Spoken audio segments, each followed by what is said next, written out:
Hello, everybody. This is Coach Mad Mike, and this is Football Psyche coming to you. And we have the special Commanders edition tonight. I'm Large Sarge, and you can see I've got my old school skins colors on. Oh, I love it. Love the old Skins thing. I even got a home jersey because I'm here in D.C. right now. Welcome Redskins back jersey. home, buddy. Welcome back home. Come back home. Back home. So, man, hey, I want to make a special announcement to you guys that Large Sarge and I, we've already bought our tickets and everything, and we are going to be in Detroit for the NFL draft. We'll be there live. Exciting. Yeah, so we're looking at meeting a whole bunch of fans when we're out there. We're looking at being able to do, see the draft. This is the first time you and I are going to be able to get a chance to do this, and we're going to report on it. We're going to get news to you guys, and so look forward to all your guys' comments. But tonight, and from now and every Monday from now, I fully intend on having the Commanders Edition. I think that's what I'm going to call it. Name subject to change, but I think I'm going to call it the Commanders Edition. I think I like that. Every Monday night, we're going to do that. And basically what we're going to do is we're going to deep dive where we think the Washington Commanders are and where we think that they're going and try to make sense of this new rebuild that's going on in Washington that I'm kind of excited about, but still have my reservations because, the Washington Commanders historically, we always get excited in the offseason, and then the regular season hits, and then reality starts kicking in. And it turns to crap real quick. Yep. And when I look at this roster, it could go one of two ways. It could be promising or it could turn to crap real quick. We just don't know. Right? So, hey, I want to get into it there, Large Sarge. So I want to talk about a lot of things tonight. I want to talk about where we're at with the roster. We're going to talk about position groups. Then after we get done with the position groups, I kind of want to get into a little bit about who I think the team captains are going to be for this team pre-draft. We will talk slightly about the draft, but I really don't want to get into it with everybody because what we're going to do is we're going to have our first Football Psych mock draft 1.0 that should come out over the next couple of days. We'll figure it out, and we'll get that out to you guys. And I think that will be exciting for everybody. And then what we're going to do is we're going to talk about our current salary cap situation and where we think that this team's going to look like going forward. And we've got a lot to report on tonight, but I'm so excited. And so welcome, Large Sarge. Thank you much. We are going to have a lot of other people. I know he's a Lions fan. Everybody knows he's a Lions fan on here, but his number 2 team is the Washington Commanders. So he knows about this team. Born and bred, baby. DC he knows native. What the Redskins are like. So DC native. My first DC game, Skins Giants in the rain with my dad. So yeah. All right. RFK. Well, hey, Large Sarge, I want to start at the position that everybody's so concerned about, right? It is the quarterback position for the Washington Commanders. All right. We traded away Sam Howell. We have signed Marcus Mariota. We bring in Jake Fromm, who's been a camp body kind of practice squad player. And we've had a new signing today where we signed Jeff Driscoll from Cleveland, who's been, quite frankly, a camp body / practice squad player too. Can you explain it to me? Because I don't get it. I saw that after I picked my false teeth up off the floor and stuck them back in my mouth. Had a little sippy poo here. False teeth and gin, huh? False teeth and gin, and I had to rub my eyes and read it again. What did they do? Why? So this came out in a report a couple of days ago where Dan Quinn came out and said, I want to go into camp with 4 quarterbacks. And we had 2 at the time signed to our roster. We had Marcus Mariota and we had Jake Fromm. Jake Fromm, Commanders fans know, he's been kind of on our camp body over the past few years and usually ends up on the practice squad. Right. I don't see that situation really changing unless they're looking past him and they're looking at maybe upgrading on who is on their practice squad. I think what we have is a competition here between Marcus Mariota and Jeff Driscoll. To be the number 2. It's not a lot to get excited about either one, but I think one will win the number 2 job and the other will end up on the practice squad. And I think Jake Fromm will be competing right along with them for a practice squad spot. I think that's what we're looking at. So not very impressive. So you have 2 old scrub-a-dubs, 30 years plus, competing for number 2. That makes no when the focus should be on position number 1.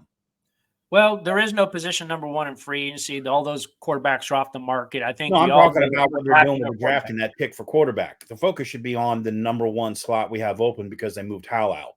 I do not get this spending all this time and money trying to figure out who number two is. I'd have got rid of them both and picked up a better guy off of free agency to be my number two, and then put Fromm on the practice squad. But it does not make any sense to me.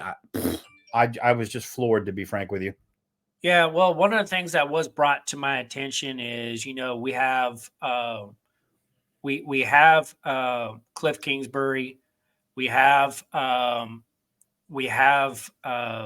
can't remember the other assistant's name who has experience with quarterbacks, but we have Trevista and we have Blah as the quarterback coaches that are in there, and so there are 4 offensive-minded coach / quarterback coaches that are within the coaching staff. You know what I call that? You know what I call that there, Coach Mad Mike? What do you call that? Too many Chiefs or too many Indians and not a chief. Maybe. Indecision City. Right. So I think the overall idea, what Dan Quinn kind of came out and said on one of his interviews was, hey, I want to take 4 quarterbacks into camp. I kind of want there to be competition. I think whoever we draft with that first pick obviously is going to be the day one starter. None of these guys are going to compete against whoever it is. Whether it's Drake May, if it's Jaden Daniels or it's JJ McCarthy, I don't think any of these guys are any kind of competition to them. These guys are all going to fight for number 2. One of them is going to end on a practice squad, in my opinion, and one's going to end up on the street. So I think and it's nothing to get excited about, right? But here's the other thing. I think we ought to also keep our eyes wide open for somebody else who might get cut from another team or somebody else who might become available somewhere post-draft. Yeah. If there's another guy later in the draft who kind of falls a little bit that we want to take another shot on. Free agency, bring another guy, baby. And we need an O-line. So, yeah.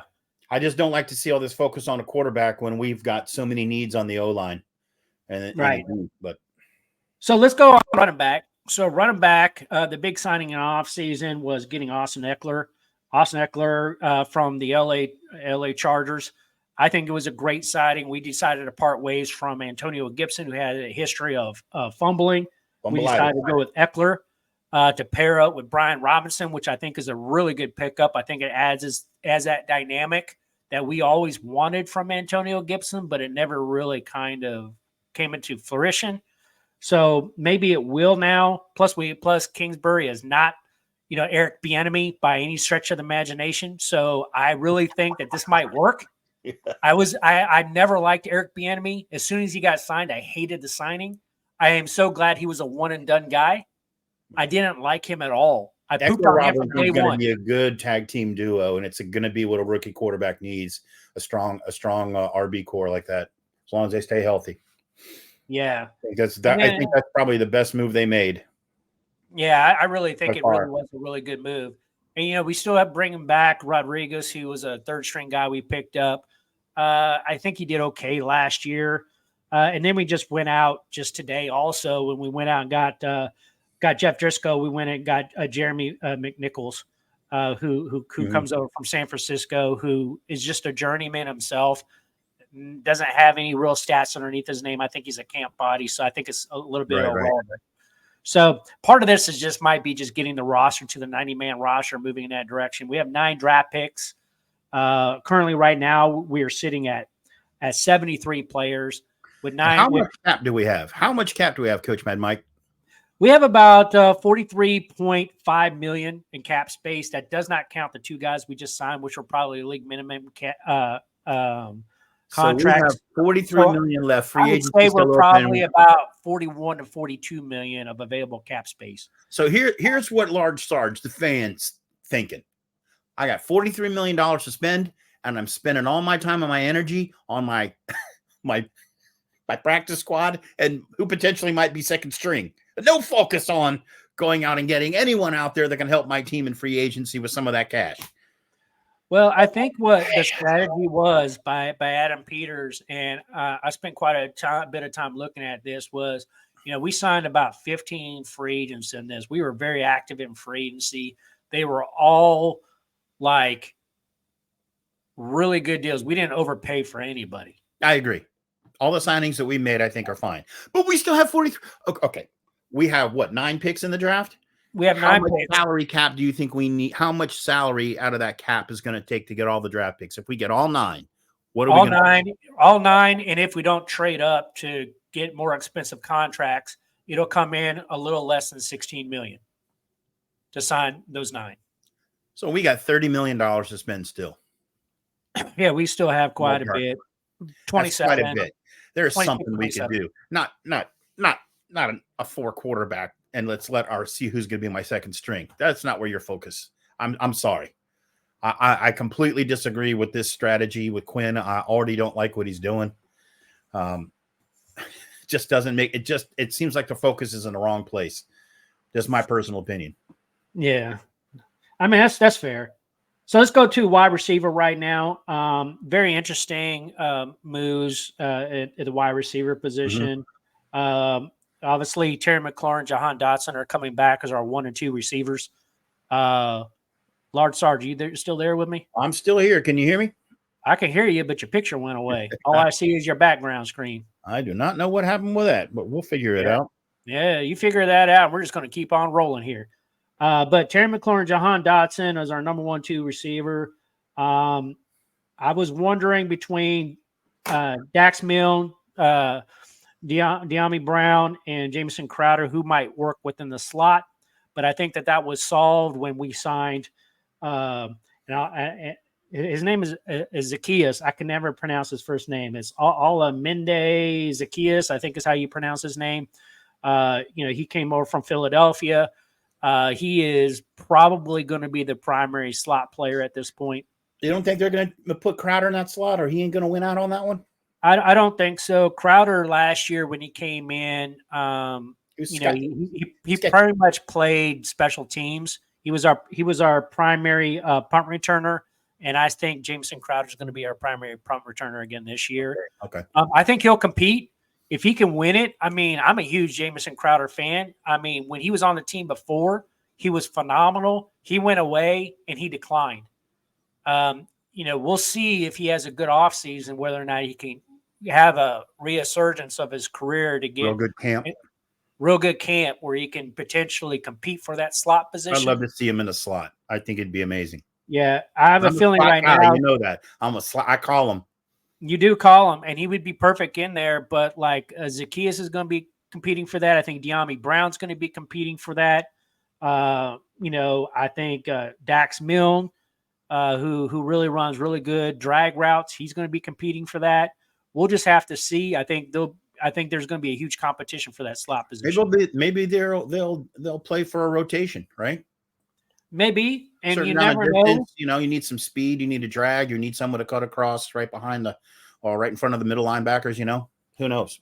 Yeah, you never know if 3rd or 4th round we even draft another wide receiver, right, to compete in there. If he works out, great. If he doesn't, you throw him on the practice squad. You never know. So anyway, that's what we're looking at there. Let's get the tight ends. Big offseason signing was we got rid of Logan Thomas and we signed Zach Ertz. You like the signing? Yeah, I think Zach still got some gas in the tank. He's good for a year. Yeah, that's good. And then returning players, we still have John Bates. We still have Listen, I'm for anyone on the receiving core that's got an excellent set of hands. Maybe they can't run too fast, but if they can catch the ball, because we're going to have a rookie in there throwing that ball. I want somebody that's got tacky mac on their hands. Well, see, the number 3 tight end, who's been the number 3 tight end last year and is projected to be the number 3 tight end this year, his name's Cole Turner. I happen to be a huge Cole Turner fan. Turner's good. Just because he has the hands. He's probably not the most polished route runner. He's not flamboyant. He's not dynamic. He's just solid. But he's solid, right? So I think if he has a good camp, he might be able to surpass John Bates. You get the ball in this window on Turner, he's got a really good chance to pull it in. I agree. Yeah. And so I really like him. We have Amari Rodgers too as the number 4. He's had a lot of injury history. Yeah. He's on and off. He's done. Practice squad. He's on and off the IR. I don't know if he's going to make the team. I think he's on the bubble. So we'll see what happens there. But I also think that this is a position that we might also look to maybe mid to later rounds at maybe picking up another tight end to get some young blood into this system. It'll be interesting to watch. If I'm not mistaken, no, you know what? I don't even see any rumor mill in the first 3 rounds on tight ends. No, we're not going to go with tight end in the first 3 rounds. I'm Yeah. thinking. I don't even see any rumor mills for anyone they're looking at, even further down. Yeah, no, I don't think so either. But it is listed as a category as a need position. Mm-hmm. So I would say if we did, it would probably be 5th or 6th round before we would get a guy who, if he doesn't pan out again, you can kind of throw on the practice squad. Right. But I think that they're getting to a position where the clock's about running out on Amari Rodgers, but we'll see. Let him compete, right? So let's talk offensive line now for the Washington Commanders. Washington Commanders did some real interesting things in the offseason. We realized their offensive line was absolutely horrific last year. It needed to be changed. We went out and made some changes, but I don't think we're done yet, Large Sarge. So we went out and got Nick Allegretti from Kansas City that we're going to probably plug into the left guard position. We also went out and got Tyler Badaz, who was the starting center for the Dallas Cowboys. I love that we purged one from our division rival, and he's coming over to us and be our starting center. They don't have a solution over there in Dallas to replace him, and I love that we got him because we needed him. Yeah. It was a definite I love the move. But we have an issue at the tackle position. We definitely need a left tackle. We could probably use a right tackle as well. I think our interior offensive line might be set now because I think Sam Cosme is going to do really well at right guard. So I really think that we're in the market for tackles. I was expecting that we would sign somebody in free agency, and that didn't really seem to happen. All right. So the wire is lit up with a couple second-round picks in that area. Jordan Morgan from Arizona and Graham Barton out of Duke, who's a really good plug-and-play guy, can move around. There is some definite. I think we really need to look at the second round and see what they're going to go for and see if they're going to make a play on either of those players. But I really like Jordan Morgan from Arizona that you mentioned there. I think he'll be there at that spot in the second round where I think that would be a great catch. Yeah, and I'm not 100% sure he'll be ready to go at the left tackle position, but at minimum, he can make a very solid right tackle. I think the guy to watch is Tyler Guyton. And Tyler Guyton out of Oklahoma, he's projected to be early second round.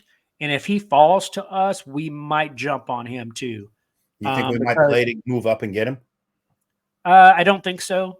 I don't think – I would be very shocked if we move up in the draft at all. I think if anything that there's going to be a certain positions that if our guy isn't there that we might look to move back. I don't see Adam Peters necessarily moving up to get a guy. I think the only way that we move is if it's to pick up more draft picks. We're rebuilding. So you can't put all your eggs in a basket kind of thing. That's a desperate need we have. Yeah. So, I could be wrong, but that's just how I see him probably playing that out. So that's the offense of what I see happening with the Washington Commanders. I think there's still work to be done. Obviously, we've got some tackles that we need.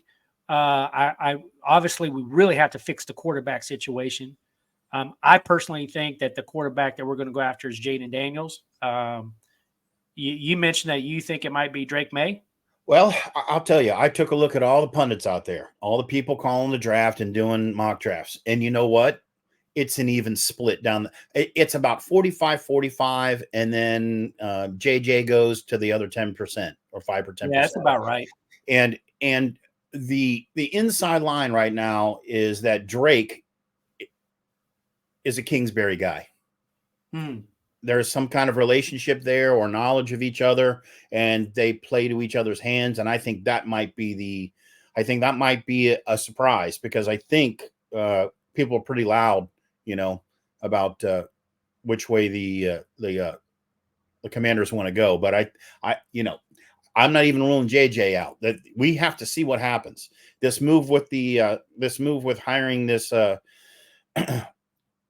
all free agent, this is a quarterback, and that he wants to play 4 in camp to have a competition really makes me wonder what they're thinking for the draft pick. Yeah. And I did a short on this today.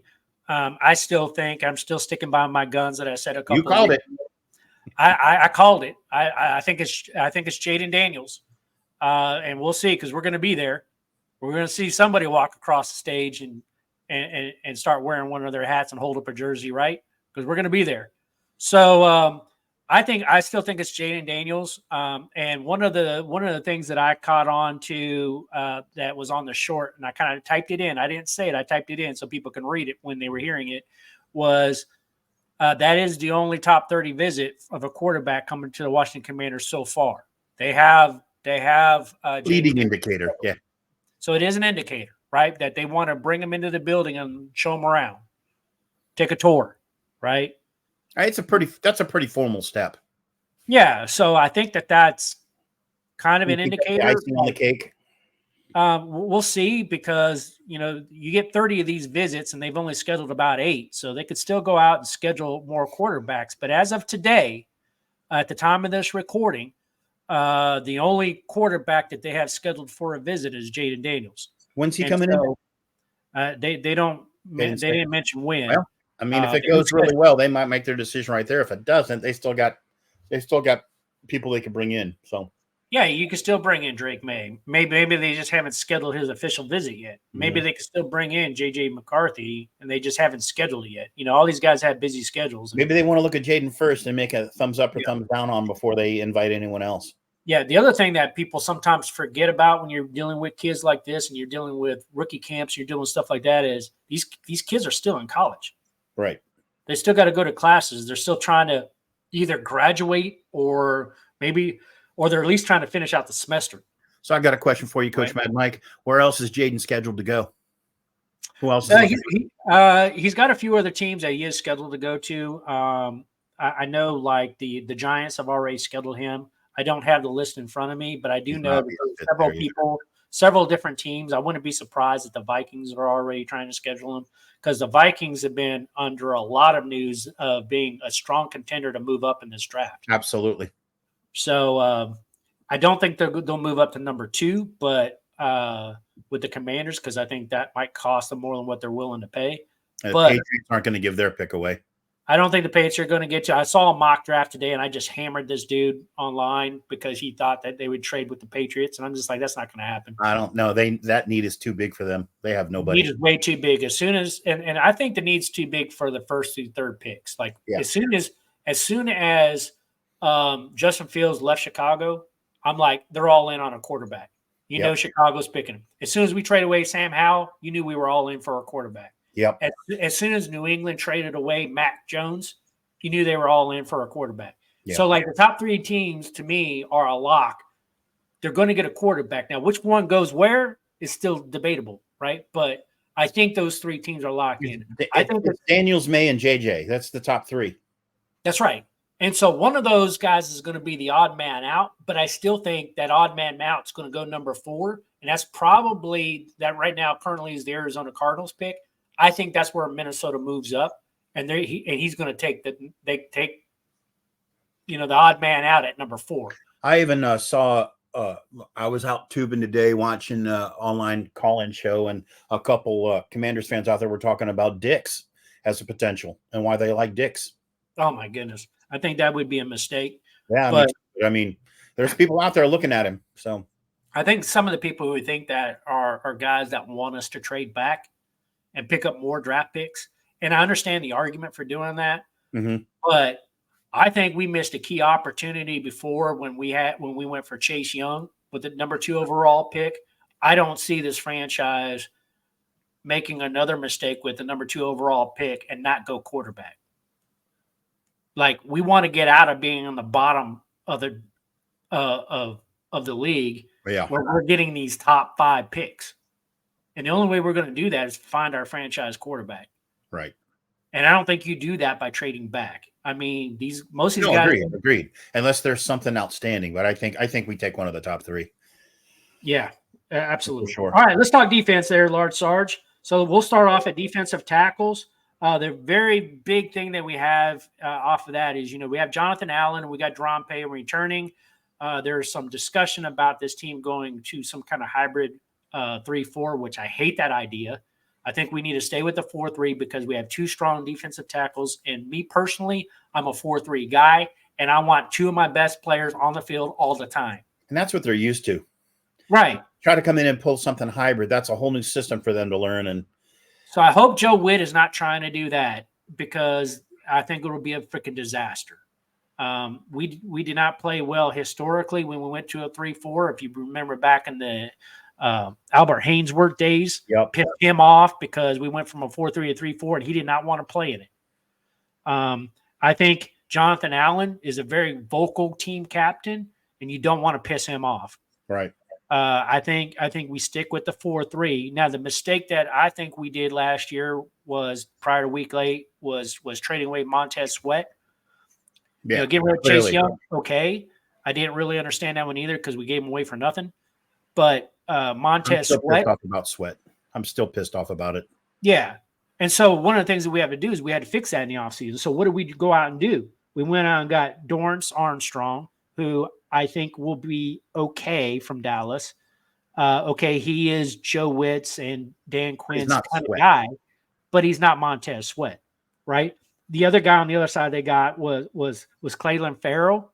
He's not Montez Sweat either. Not close. But, not even close. I think these guys are average. Now, average, I caveat that by saying these guys are NFL pro players, but they're average NFL pro players, right? Yeah, where do they fall in their position in the league? Right. Right. Yeah, exactly. So I'm thinking that these guys are okay, but I think, I'm not overly impressed with either one. They're not at a Montez Sweat caliber kind of player. Yep. And the Lions made the playoffs with no secondary whatsoever. So especially cornerback. So anything's possible. I mean, they think they can get by with average on the edge, then. Yeah, but I think pass rush is really important. It's really important. So I might be planning to just hold the edge and push it through the middle and get that rush up to the middle, right? Yeah, maybe. It's going to be interesting. They got Dante Fowler too, who came over from Dallas. So they picked up a couple of Dallas guys. But when I look at Dante, I think he's more of a backup package kind of guy. Mm-hmm. Maybe run some special teams, and special teams rules are going to change all this year with the new kickoff rule. So that's going to be interesting to see how that plays out. Yeah. But I'm not overly enthused to who we got on edge rushers. I think it's still a position that in the draft we're probably going to have to draft an edge rusher in there somewhere to add to this group of guys. And maybe we're holding out some of the salary cap space because we want to pick up another guy or two somewhere in there if we don't get what we want out of the draft. Right. Maybe that's part of that strategy, right? So we'll see. Let's talk about linebacker, because to me, the linebacker position for me, Large Sarge, this is probably one of the greatest improvements that they made to this football team in this offseason. The past 5-6 years under Ron Rivera was an absolute disaster when it came to linebackers. He let Cole Holcomb leave. He went out and got Barton. Which made no sense for Rivera because Rivera's a defensive guy. Yeah, not only that, but he played linebacker. Young, Holcomb. I mean, the moves he made no sense. No sense. But this new group said, you know what? We need to build a linebacker core. It's like the only guy they kept was Jamin Davis. And if I would have looked at the linebacker core last year, I think that was the right move. That would probably be the only guy I would keep because everybody else to me was just horrible. Like this thing needed to be rebuilt. So they went out and they rebuilt it. And they went out and got Frankie Lavu, who's not super exciting, but he was a team captain for the Carolina Panthers. He did. Good guy. He's middle of the pack, right? He's not bottom of the NFL in his position. He's middle of the pack. He's going to contribute. Yeah, I would actually say he's probably a little bit above average. I mean, he was a team captain. So, I mean, he was good. And then the one I really like is we got the leading tackler in the NFL last year, Bobby Wagner. Yeah, Wagner's huge. who is a future Hall of Famer, like no doubt, first ballot Hall of Famer in my opinion. He obviously is 33 years old, but I think he might even have a couple years left in the tank. We could keep signing him to The 1 year line deal. put a couple 1-year deals with guys in their 30s. Wagner's healthy right now. He could have a great year. He could still have a great year. up. He's got a year or two left in him. So I think for what we have going on, I think that was a very good signing. Oh, absolutely. And just his leadership ability, getting some of these combo of those two is pretty good too, right? Having both of them. Yeah. Like we just went one. I think a 2-4-3. If you got your front four up line, and then you can have Lavu, you can have Jamin Davis, and you got Bobby Wagner on the field. That's a solid linebacker core. Yep. I would like to see good against the run this year. We should be good. Yeah, we should be. Yeah. Pass, we'll have to see what happens, but we should be top half of the league on run defense. Yeah, we also signed a linebacker from your team, the Lions. Mm-hmm. We signed Anthony Pittman, who really a special teams kind of player, and I think we'll use him the same way. He'll be a depth option in there, but I still think that there's room on this team for us to sign another linebacker, probably later in the draft. This is not a really solid linebacker draft class. It's kind of a little weak in the linebacker department. So I think we could probably get up with a round 3 guy, a guy named Jeremiah Trotter out of Clemson. That's the only thing I picked up for linebacker they're looking at potentially in the first or second round. There was nothing in the second round that I thought that they were going after, but there's 2 Penn State boys. The Nittany Lions had 2 that are in the buzz for round 2 edge rushers. Adissa Isaac from Penn State and Chip Robinson from Penn State. This is a pretty deep edge rushing class, so I feel pretty good about that. It's a very shallow linebacker class, and there's a lot of teams that need linebackers, so we might not get him in the third. We might not get him. Yep. But they're looking. I mean, the buzz is out there that they're looking. So I think I totally agree. I think we might stand to make those improvements in the draft. Yeah. Later rounds, we might be able to add some young stuff in there. Right. So let's talk cornerback. Let's talk our corners, our DBs.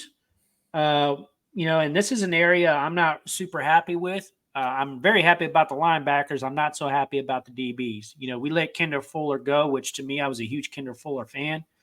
To me, I think that was a huge mistake. He went to Miami, right? He went to Miami, and for what Miami paid for him, we could definitely afford it because I think they're paying him about $8 million a year. We have $30 million in cap space after the draft roundabout. Yeah, there's no reason they couldn't have afforded him. I don't get it. We should have kept him because everything we got from there was a downgrade. What round pick was he? Huh? What round pick was he? I don't remember. I mean, he's been around for a while in the league. He's first or second round. I can't remember that far back, but he's still extremely. I think he's like. Yeah, I don't understand why you don't make a play for that guy. Yeah, I don't know why you don't re-sign him. There's something about it that they must not have liked, or they want. Especially since you don't have an edge, So anyway, we have Benjamin St. Juste, who I've always kind of liked. He's always been solid. He's not an elite player by any stretch. I thought I love me some St. Juste. I don't know what's going on with that kid, but maybe it's just I like to say St. Juste. Maybe that's it. When we're in the stands, that first game, the Commanders' opening day, and when he made that play against the Jags, it was amazing. Yeah. He flashed us some brilliance. I like him. I think he's got spunk, that kid. But last year with our first our number 1 draft pick, we went out and we got a young man who I am just not super, super thrilled about. And that was Emmanuel Forbes. Mm-hmm. And Emmanuel Forbes got burnt so freaking bad so many times on the Lions. Oh my gosh! Well, I mean, he didn't have the fumbling problems or tripping over himself problems, but but what he did do is he just kind of let guys get by him and then try to play catch up, and that just doesn't work in the National Football League. So I think tall either, is he? Huh? He's not that tall either, is he? I don't remember his height, but he came in because he was supposed to be this ball hawk, super fast ball hawk who set like all these interception records. Yeah, man. He got to the pros and got schooled. He got into his pros and got schooled. walked away last year with just one INT that was returned for like 3 yards. So it's just like you've got to do better than that. He had 38 tackles, 2 tackles for a loss, 1 INT, and 11 pass deflections. That's not going to get it done. You got to do better than that. In comparison, Benjamin St. Juste, we just talked about, had 67 tackles, 1 tackle for a loss, only had 1 interception, but he also had 17 pass deflections and 2 forced fumbles. So he was a workhorse. Mm-hmm. Right, so that's good. So what did we go out and do? What we did was we went out and we signed Michael Davis, who was a Charger from last year. I looked at his numbers. His numbers didn't overly impress me either. When I looked at Davis, he had 62 tackles, 3 tackles for a loss, 1 interception, and 10 pass deflections. So similar numbers to maybe middle of the pack kind of guy. Solid roster. And you need to fill probably up guys that can play. He can play. He can play, and he's cheap. And so it's like they went bargain shopping a lot in free agency. Yeah. Trying to rebuild those teams. They didn't put any real big numbers down to go get someone. That's right. No, they were all bargain deals. Which, that's fine. But then when you get later on here in free agency and you've got people out, or you got somebody like Fuller who's on the block and you're going to let him go and you've saved money. What? Yeah, I would have really been happy if we were to re-sign Kendall Fuller. Kendall Fuller, he was a guy we drafted, did really, really well, went away for a couple of years to Kansas City, got himself a Super Bowl ring, and then we turned around and signed him back after that. So he came back to us. I felt like he was coming home. Okay, you went and got your Super Bowl ring with Kansas City. You came home. I thought he was here to stay. And so I'm very, very disappointed he's going to Miami. After how he got treated by Rivera, I don't blame him for leaving at all. Yeah, maybe he was just sick and tired of what he was seeing. Sick and tired, man. But hopefully we'll get on there. Let's talk secondary. We let how are we doing at safety? Well, we're going to go with Derek Forrest, and we're going to go with Percy Butler, I think, as our starters. We let Cameron Curl walk, which I don't understand at all, other than the fact that he wanted a big freaking contract. He wanted to get paid, and we just weren't willing to fork out that position. No. Yeah. And I think the safety position is not being as treated as badly as the running back situation did when everybody started devaluing them. But safeties don't typically sign very high, and he wanted a lot of money. And so I understand why we kind of went away from that direction. But we ended up going and signing Jeremy Shin from Carolina. Very solid dude. Didn't put up huge numbers because he only played in 12 games last year with Carolina. Had 28 tackles, 2 tackles for a loss, and a pass deflection. So not big numbers, but apparently people really like his size, his athleticism, and if he's coached up right, and if he's the right scheme fit, he could turn out pretty good. But I think he's going to start off as a backup, and he's got to earn his way into the starting lineup. So maybe that's a pretty solid signing because he came cheap, and he's got a lot of upside, in my opinion. So, and then, of course, we're bringing back Jeremy Reeves. We signed him to another 1-year deal to be a backup. Who's a solid guy. So I mean, look, Coach Mad Mike, we're a team in rebuild, and that's been the get-go. So getting somebody who's cheap and who's got a lot of upside is exactly how you start to build a club, right? It's your base you build around, right? You start to build a good foundation in there, and then you upgrade where you can. Right. I just don't want to see us get out of all this without leaving $30 million on the table. To me, that means we didn't do as good as we should have. You know what I mean? Yeah, I think you're right. Obviously, out of that 43, 16 million is going to go for the rookie pool. It does give us some flexibility to move some things around. I don't really think we'll move around in the draft. I think we'll probably pick exactly where all our picks are. I don't think we'll get too cute with it. I think they'll probably have an idea of a few players that might fall to them at different of these positions, and they're going to be ready to pull the trigger. And I don't think anybody's going to get a hold of the Commanders and offer them something that's going to make them overly. I don't know, man. After we get past the first round, I think there are going to be some hogs swaggling out there. You think? Yeah, I mean, the league's going to be talking. Yes, I do. It just kind of depends on like what kind of player starts dropping that somebody else is like, I've got to go get this Yeah. guy. You know, things could get Who's the interesting. sleeper, right? Who's the one that drops that no one expected?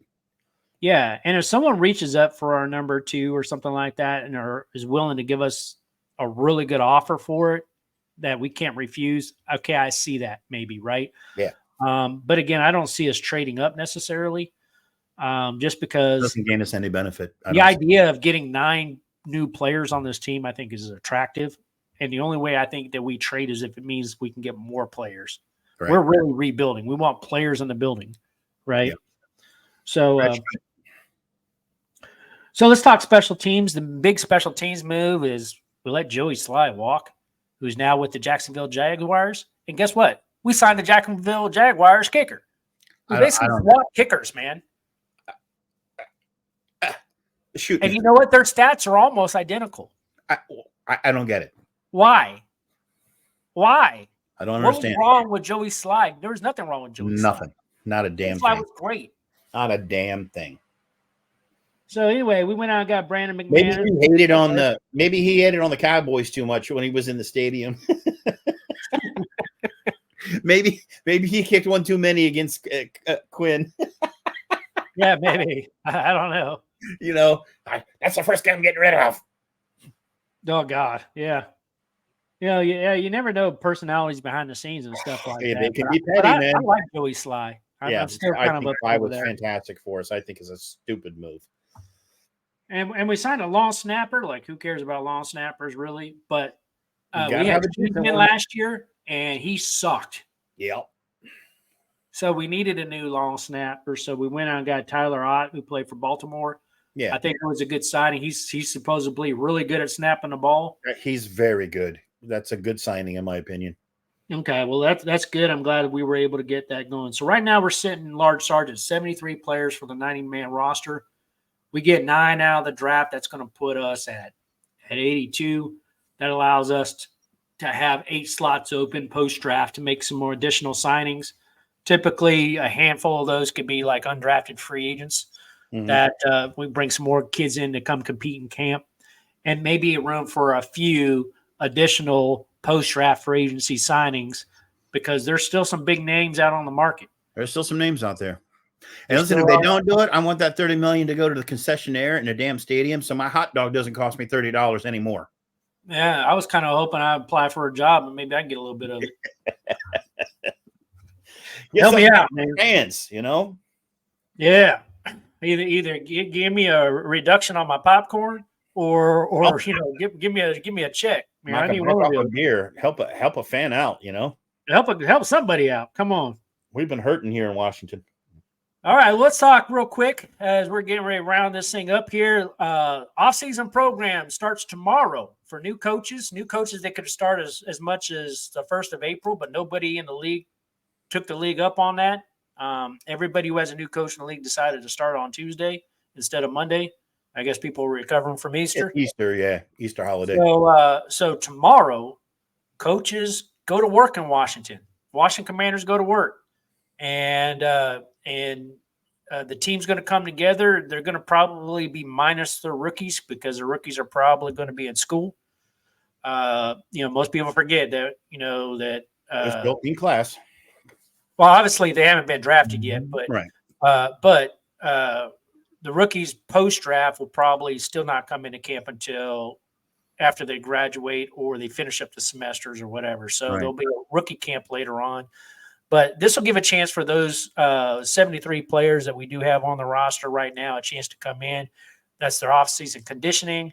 They'll see what kind of shape some of these guys are in. They're running through the gamuts, have them do some drills, have them pass some physicals, start getting to know each other because there's a lot of new faces in the building. 15 free agents in there. A lot of these guys know each other from around the league, but they don't know each other, right? It's the first time they got the same shirt on, so. Got the same shirt on. They got to razz and jazz, throw some weights around the weight room, sitting in the ice bath a little bit, jaw jacking, and getting the season. Pulling out this new playbook that Kingsbury and Witt have because this is going to be a new offensive scheme. This is going to be a new defensive scheme. It'll be their first opportunity to get a hold of that book. Yeah. Start learning and listen to the coaches and go like, hey, this is what I'm looking for this year, because these players, even the players that have been there, they don't know these coaches that well. Right. Right. So a whole new coaching staff and a whole lot of new players in the room. Yeah, so, I mean, we could get really lucky. This all could work to our favor. We could win 8 games this year, 9 games. Yeah, maybe, right? So let's talk team captains real quick. I think at the wide receiver position, we're going to still keep Terry McLaurin as our team captain. Yeah, why not? As far as offensive line, where we typically have a team captain there, I'm a little unsure about it, but I think it might go to Sam Cosme as a team captain because he's the returning vet of that team. Of course, anything can happen because you got a whole new coaching staff. It could end up being our center. It could be, because he knows him from Dallas. So we'll see who ends up becoming there. And typically for most teams, the quarterback ends up being one of the team captains on that offense. But you're not going to make a rook a captain. We probably would. I wouldn't throw it out because you want to build his confidence up and make him feel like he's in charge, right? Yeah, but he doesn't have the respect of the senior players because he's new. He's going to have to earn every ounce of the respect he gets. You can't give respect to someone. You have to go out and earn it. We'll see. I agree. I hear what you're saying. I hear what you're saying. So on the defensive side of that, the 3 team captains on defense, I think Jonathan Allen's going to be the guy again. I mean, there's really no competition. Give it to Wagner? And yeah, I think for linebacker is going to be Bobby Wagner. I don't see how. I mean, he's so well respected around the league. He's going to come in and be an instant leader. I don't see how you don't make Bobby Wagner the team captain. So I think that's the right one there. And on defense, as far as the secondary is concerned, I have no friggin' idea.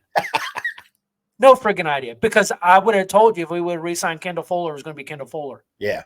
Now, I mean, who do you go with? Do you go with Derek Forrest? I don't think so. Someone's going to have to rise up in camp and earn that spot. Percy Butler? Yeah. I don't think so. Do you go with Benjamin St. Juste?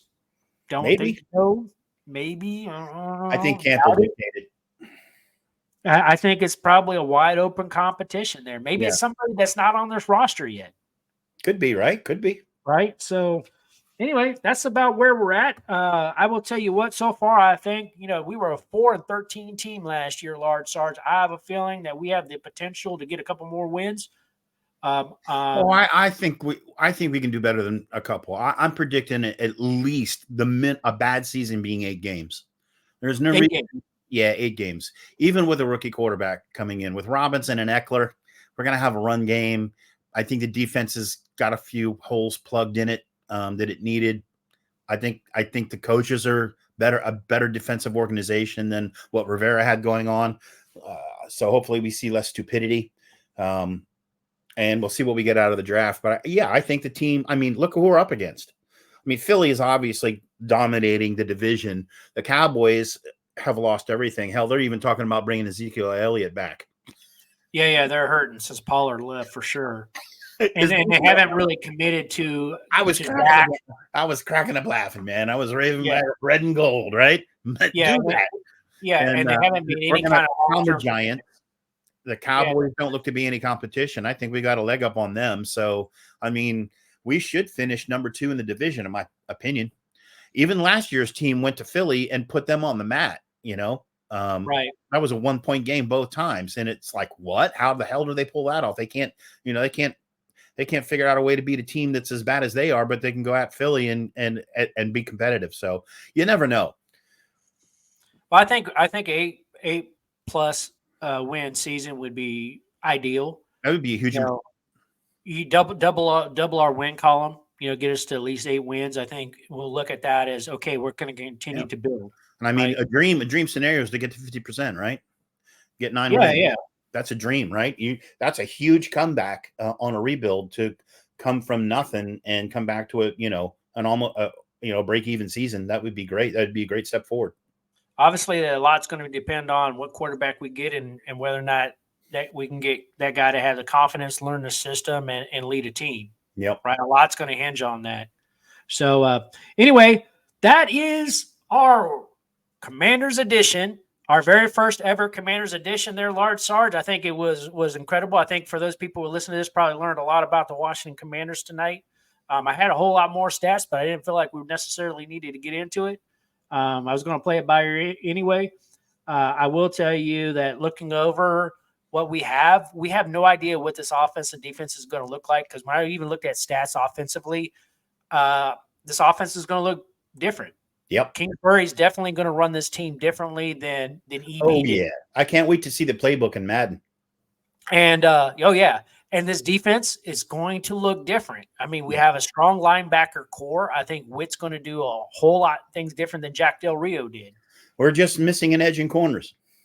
So I think the team Those needs are our weak spots, edge and corners. I think we got the middle and the linebacker sewed up. So I think edge corners still. I think edge corners may be a safety. I think quarterback on offense, obviously, and tackles. We need some offensive tackles, and then we could probably get a good tackler too. And our run game is going to be, I predict, insane. Oh my goodness, will it ever? So, and with 9 picks, we have a chance to fill all those gaps really nicely. Yeah, and come out. So I'm very interested in see what this team looks like when we get back. And you and I, the other announcement, not only are we going to be at the 2024 NFL draft, but we are flying back. Party! And we're going to be at the Commanders draft party back in D.C. It's going to be at the National Harbor this year, and we are going to be looking forward to welcoming the new players in. And we will give you all of our analysis and commentary and be broadcasting from there as well. So, fans, there's so much to look forward to, and I'm excited there, Large Sarge. Me too. All right, let's rock it out. All right, this is Football Psyche with Large Sarge and Coach Mad Mike. We are out of here. Peace.